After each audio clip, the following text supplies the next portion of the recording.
Hey everyone, आप सभी का स्वागत है CSVT लाइन न्यूज़ में। तो आप सभी के रिक्वेस्ट के अकॉर्डिंग एनरोलमेंट फॉर्म को स्टेप बाय स्टेप हमने बताने की कोशिश की है। तो आप लोगों के एनरोलमेंट फॉर्म फिलअप हो रहे हैं, तो आप लोग भी फिलअप कर लीजिएगा।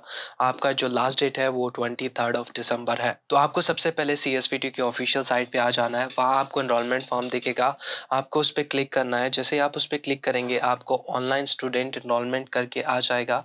आपको उस पर क्लिक करना है। जैसे ही आप उस पर क्लिक करेंगे आपको इस तरीके का पेज ओपन हो जाएगा।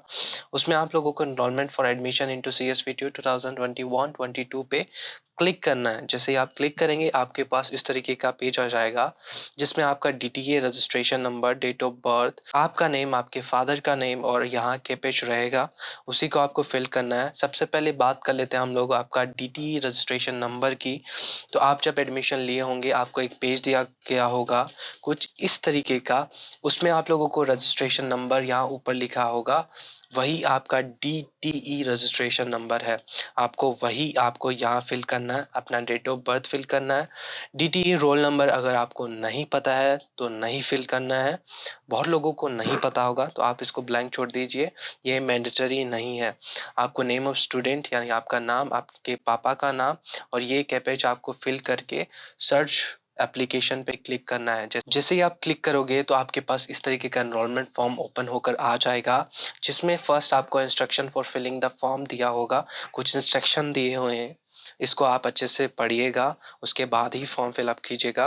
कुछ इंपॉर्टेंट इंस्ट्रक्शन मैं आपको पहले ही बता देता हूँ। जैसा यहाँ पर दिया हुआ है, आपको जो आपका ईमेल आईडी और फ़ोन नंबर है बहुत केयरफुली फिल करना है। जितने भी फर्दर डिटेल सर्टिफिकेट आपके सेंड होंगे वो इसी ईमेल आईडी और आपके फ़ोन नंबर से ही आपको कांटेक्ट किया जाएगा। उसके बाद आपका है only one form can be filled against one mobile number, यानी एक मोबाइल नंबर से आप एक ही फॉर्म फिलअप कर सकते हो। उस नंबर को अगर आपने यूज़ कर लिया है तो किसी और के फॉर्म पे आप उसे यूज़ नहीं कर पाएंगे। तो आपको ये भी ध्यान रखना है। सेकेंड चीज़, आपके यहाँ कुछ डायमेंशन दिए हुए हैं कि आपको जो आपका फ़ोटो है और जो सिग्नेचर है किस डायमेंशन में अपलोड करना है। तो ये चीज़ें आपको परफेक्टली होना चाहिए। 20 से 50 KB के बीच में आपका इमेज साइज JPEG फॉर्मेट में होना चाहिए। ये आप ऑनलाइन में किसी भी साइट में जाके कर सकते हैं। मैं एक रेफरेंस आपको नीचे डिस्क्रिप्शन में दे दूंगा, आप उसको भी ट्राई कर सकते हैं। ये अप टू आपके पास है कि आप किस तरीके से करते हैं। और लास्ट आपका फीस है। फीस आपका 2500 लगेगा, यानी आपका 2500 रुपये आपका एनरोलमेंट फ़ी लगेगा। ओके। जैसे ही आप नीचे आएंगे तो वहाँ DTA काउंसलिंग डिटेल्स रहेंगी, DTA रजिस्ट्रेशन नंबर रहेगा, DTA रोल नंबर आपका खुद से आ जाएगा।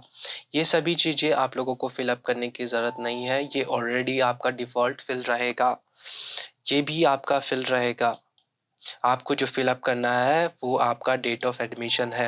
ये भी आपका उस पेज पे मेंशन रहेगा जो आपको एडमिशन के वक्त मिला होगा। नहीं तो जहाँ जिस डेट को वो प्रिंट हुआ है वो डेट आपका उस पेज पे मेंशन होगा, आप उसी को भी यूज़ कर सकते हैं यहाँ पर। उसके बाद यहाँ पूछा गया है एग्ज़ाम टाइप। तो एग्ज़ाम टाइप में जनरली आप लोगों का सेमेस्टर वाइज रहता है, बट यहाँ आपको 3 ऑप्शन देखने मिलेंगे, लेवल, सेमेस्टर, ईयर। तो जनरली आप लोगों का सेमेस्टर वाइज ही एग्जामिनेशन होता है, first semester, second semester, third semester. अगर आपका ईयरली एग्जाम होता है फर्स्ट ईयर, सेकंड ईयर, तो आपको ईयर पुट करना है। जनरली आपका सेमेस्टर रहेगा तो इस सेमेस्टर ही आप पुट कीजिएगा। उसके बाद है have you ever enrol earlier for any course in CSVT। अगर आप लैटरल डिप्लोमा वाले हैं जो बीटेक करना चाहते हैं तो आप यस क्लिक कीजिएगा। अगर नहीं तो आपको नो क्लिक करना है। अगर आपने प्रीवियस कोर्स अगर CSVT से किया है तभी आपको यहाँ यस क्लिक करना है, अदरवाइज आपका यहाँ नो रहेगा। इसमें आपका जो CSVT रजिस्ट्रेशन नंबर है ये आपका एक प्रकार से एनरोलमेंट नंबर ही है। तो आपका जो डिप्लोमा में प्रीवियस एनरोलमेंट नंबर था वही आपको यहाँ पुट करना है। एग्जाम्पल के तौर पे AS3950। यहाँ आपका फ़ोटो और सिग्नेचर आ जाएगा। यहाँ चूज़ पे क्लिक कीजिएगा, आपका जो लोकेशन है वो आ जाएगा, उसको आपको फ़ोटो सेलेक्ट करना है और यहाँ अपलोड हो जाएगा। फ़ोटो का साइज़ यहाँ गिवन है तो वही आपका फ़ोटो का साइज़ होना चाहिए। इन फ्यूचर यही आपके जो ओरिजिनल मार्कशीट आएगा उसमें आपका यही फ़ोटो रहेगा। तो जो भी हो फ़ोटो अच्छा क्लियर आपको डालना है। उसके बाद आपका डोमिसाइल डिटेल्स रहेगा। डोमिसाइल मीन्स आपका जो मूल निवासी प्रमाण पत्र रहेगा उसी के अकॉर्डिंग आपको इसे फिल करना है कि आप किस स्टेट, कौन से डिस्ट्रिक्ट या तहसील में, ये सब है। ये सभी चीज़ें बेसिक डिटेल्स है। अगर आपको प्रॉब्लम आएगी तो वो इसमें आ सकती है, डोमिसाइल सर्टिफिकेट इश्यू अथॉरिटी। तो ये चीज़ें आप लोगों का, जैसे तहसीलदार या जो भी करेगा उसका नीचे सिग्नेचर होगा, उसी के अकॉर्डिंग आपको नीचे इसे फिल करना है। तो इसे अच्छे से देख लीजिएगा। अगर आपको नहीं पता हो तो अपने पेरेंट्स से पूछेगा, उन्हें इसके बारे में बहुत अच्छे से पता होगा। उसके बाद आपके पर्सनल डिटेल्स आ जाते हैं, जिसमें ये वाली चीज़ें आपका पहले से फिल रहेगा। रेदर देन यहाँ फिजिकली चैलेंज में, अगर आप फिजिकली चैलेंज्ड है तो आपको यस करना है, अगर नहीं तो नो करना है। सेकेंड आपका यहाँ, अगर आप यहाँ जनरल वाले हैं तो आपके पास ये वाला ऑप्शन नहीं आएगा। अगर आप ST SC OBC वाले हैं तो आपको यहाँ कास्ट सर्टिफिकेट नंबर वगैरह आपको प्रोवाइड करना होगा। उसके बाद आपका मोबाइल नंबर, ईमेल आईडी और नेशनलिटी में इंडिया ही रहेगा। और जो ब्लड ग्रुप है उसमें आप लोग, अगर आपको नहीं पता है तो आप इसे लीव कर सकते हैं, ये मैंडेटरी नहीं है। अगर आपको पता है तो आपको ये फिल करना है। उसके बाद आपका अदर डिटेल्स दिया होगा। अदर डिटेल्स में आपको क्या लिखना है, do you have any gap in education qualification. अगर आपने कोई गैप लिया है अपने एजुकेशन में तो आपको यस क्लिक करना है, कौन से ईयर से कौन से ईयर तक।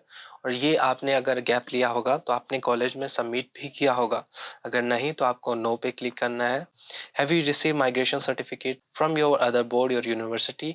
तो देखिए, माइग्रेशन सर्टिफिकेट आपका तभी लगता है जब आप एक यूनिवर्सिटी से दूसरी यूनिवर्सिटी में चेंज करते हैं। यानी अगर आपने CSVTU में पहले से पढ़ाई कर रहे हैं और अगर आप अगली पढ़ाई भी CSVTU के अंदर ही करते हैं तो आपको माइग्रेशन सर्टिफिकेट का कोई भी नीड नहीं लगेगा। तो आपको जनरली नो करना है। अगर आपने यूनिवर्सिटी चेंज किया है तो आपको यस क्लिक करना है। जैसे ही आप इस पे यस क्लिक करेंगे आपसे माइग्रेशन सर्टिफिकेट का नंबर पूछा जाएगा। Do you have any qualification examination score card. तो देखिए, यहाँ आप लोगों का, अगर आपने PPT PET दिलाया है तो उसी के बारे में आप लोगों को बताना है। Examination roll number, name of competitive examination past या PET PPT जो भी आपका रहेगा। यहाँ मार्क्स स्कोर में आपका मार्क्स अपना डालना है। उसके बाद आप लोगों का एड्रेस पूछा जाएगा। अगर प्रेजेंट एड्रेस और परमानेंट एड्रेस आपका सेम है तो आपको सेम पे क्लिक करना है, अदरवाइज आपको अलग अलग फिल करना है। जहाँ पर भी जो ये परमानेंट एड्रेस आप डालेंगे वहीं आपका जनरली डॉक्यूमेंट्स भेजा जाता है। इन फ्यूचर अगर आप डिग्री के लिए अप्लाई करते हैं, जनरली जब आप डिग्री के लिए अप्लाई करेंगे तो आप एड्रेस दोबारा भी डाल सकते हैं, तो ऐसी कोई भी प्रॉब्लम आपको नहीं होगी। तो इसे आप लाइटली फिल कर सकते हैं।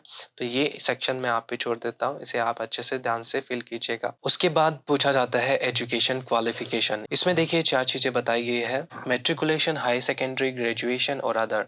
अगर आप 10th के बाद डिप्लोमा कर रहे हैं तो आपको मेट्रिकुलेशन पे क्लिक करके अपना 10th के बारे में बताना है।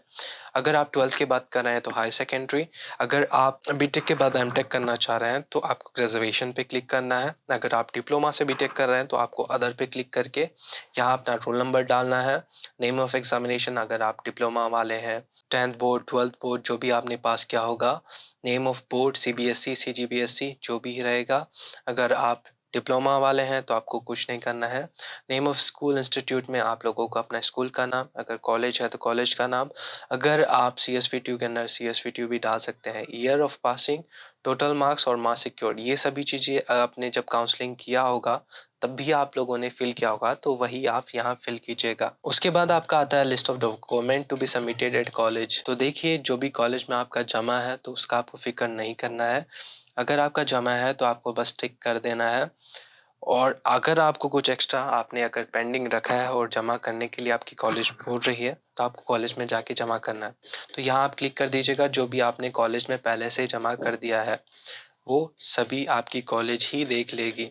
तो जो भी आपने जो सबमिट कर दिया है तो वो आप यहाँ क्लिक करके छोड़ दीजिएगा। उसके बाद यहाँ डिक्लेरेशन पे आप क्लिक कीजिएगा। जैसे ही आप इस पे क्लिक करेंगे आपका एनरोल एंड प्रोसीड का ऑप्शन आ जाएगा। जिसे ही इसे आप क्लिक करेंगे तो आपके पास एक पेमेंट का ऑप्शन आएगा। पेमेंट में आपको 2500 रुपीज़ पे करना है और आपका एनरोलमेंट फॉर्म सबमिट हो जाएगा। इसके बाद 2 केस होते हैं। पहला केस ये होता है कि आपको उसे सबमिट नहीं करना रहता है, कॉलेज ही खुद प्रिंट आउट ले लेती है और उसे आगे प्रोसीड कर देती है। सेकेंड ये होता है कि कुछ कॉलेजेस कॉलेजेस आपसे एनरोलमेंट फॉर्म खुद मंगवाती है। एनरोलमेंट फॉर्म के साथ डॉक्यूमेंट्स भी अगर वो चाहती है तो आपसे ले सकती है। अदरवाइज़ कॉलेज अपने पास जो भी डॉक्यूमेंट्स है उसके अकॉर्डिंग ही वो आगे उसे सीएसवीटी में फॉरवर्ड कर देती है। तो जो भी होगा आपकी कॉलेज आपको गाइड करेगी कि कैसे आपको फॉर्म सबमिट करना है कि नहीं करना है। आपको बस आपके हाथ में इतना ही है कि आप ऑनलाइन इसे सबमिट करके दे दें और एक पीडीएफ अपना सेव रखें। तो आई थिंक्स मैंने आपका सभी चीज़ें क्लियर कर दिया है। अगर फिर भी कोई डाउट आता है तो नीचे कमेंट सेक्शन में मुझे ज़रूर बताइएगा। इसे अच्छी तरीके से एनरोलमेंट फॉर्म को फिल कीजिएगा। अगर किसी भी चीज़ में आपको डाउट आता है या कुछ चीज़ें आपको याद नहीं होती है, जैसे माइग्रेशन सर्टिफिकेट का नंबर वगैरह वगैरह, क्योंकि आप उसे ओरिजिनल अपने कॉलेज में सबमिट कर दिए होंगे, तो आप कॉलेज में जाके पूछ सकते हैं। कॉलेज आपको किसी भी डॉक्यूमेंट या किसी भी चीज़ के लिए मना नहीं कर सकती। ये टोटली उनकी जिम्मेदारी है और ये उनको करना ही होगा। ये सीएसवीटीयू डायरेक्टली कहती है। तो आपको जाना है, जो भी आपको प्रॉब्लम होती है अपने कॉलेज से कंसल्ट करना है, पूछना है। ज़्यादा होगा तो कॉलेज ही आपका एनरोलमेंट फॉर्म फिलअप करवाएगा। अगर ज़्यादा इशू आता है आपको तो आपको बिल्कुल परवाह नहीं करना है, अच्छे से अपना एनरोलमेंट फॉर्म सबमिट करना है। तो बस आज के वीडियो में इतना ही। राधे राधे।